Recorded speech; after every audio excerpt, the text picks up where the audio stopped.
बिहार के पूर्व मुख्यमंत्री जीतन राम मांझी और नीतीश कुमार गया में एक साथ एक मंच पर जब रैली में दिखे तो एक सुर में दोनों एक दूसरे की तारीफ में कसीदे पढ़ते नजर आए। राजनीति में ऐसा होता है, अपने फायदे के लिए आपको सारा अपमान भूलना पड़ता है।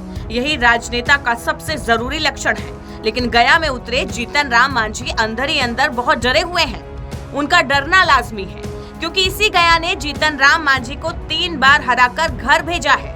मांझी फिर चौथी बार लोकसभा की तैयारी कर रहे हैं, इसलिए डर रहे हैं। इस बार भी मांझी के लिए राह आसान नहीं होगी, क्योंकि उनका मुकाबला आरजेडी उम्मीदवार और लोकल बॉय कुमार सर्वजीत से है। कुमार सर्वजीत महागठबंधन की पिछली सरकार में मंत्री रहे और बोधगया सीट से विधायक हैं। बिहार में पहले चरण की जिन 4 लोकसभा सीटों पर चुनाव होना है, उनमें गया सीट सबसे खास मानी जा रही है।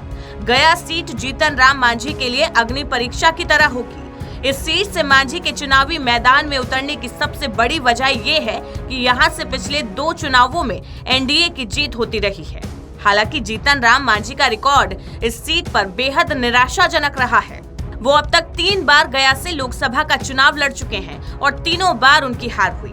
राहत की बात यह है कि मांझी पहली बार एनडीए के साथ गया सीट से चुनाव लड़ रहे हैं।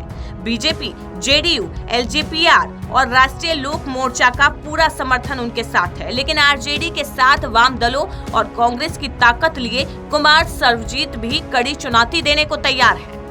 गया लोकसभा सीट से खास बात यह भी है कि दशकों तक जीतने वाले उम्मीदवार मांझी सरनेम के ही रहे हैं। कुमार सर्वजीत के सरनेम में मांझी नहीं है, तो जीतन राम मांझी को सुकून दे रहा होगा। जीतन राम मांझी ने गया से अपना पहला चुनाव 1991 में कांग्रेस के टिकट पर लड़ा था और वो दूसरे नंबर पर रहे थे। 2014 में उन्होंने जेडीयू उम्मीदवार के तौर पर चुनाव लड़ा, लेकिन तीसरे नंबर पर रहे। हालांकि लोकसभा चुनाव लड़ने के बावजूद वो बिहार के मुख्यमंत्री बन गए थे, क्योंकि नीतीश कुमार ने चुनाव में जेडीयू की हार के बाद मांझी को अपना उत्तराधिकारी चुना था। साल 2019 में मांझी की पार्टी महागठबंधन में शामिल हो गई और इस तरह एक बार फिर से गया सीट पर दूसरे स्थान पर रह गए। पिछले चुनाव में जेडीयू के विजय कुमार मांझी ने उन्हें गया सीट पर पटकनी दी थी। बता दें कि गया में पहले चरण के तहत 19 अप्रैल को मतदान होना है। पहला चरण मांझी के साथ साथ उनकी पार्टी के लिहाज से भी बेहद खास है। लिटमस टेस्ट हम के विधायकों का भी होना है। पहले चरण की जिन 4 लोकसभा सीटों पर चुनाव हो रहा है, उनमें हम के सभी 4 विधायकों के विधानसभा क्षेत्र में वोटिंग होनी है। औरंगाबाद लोकसभा सीट के इमामगंज विधानसभा सीट से मांझी खुद विधायक है और औरंगाबाद में भी पहले चरण में ही वोटिंग है।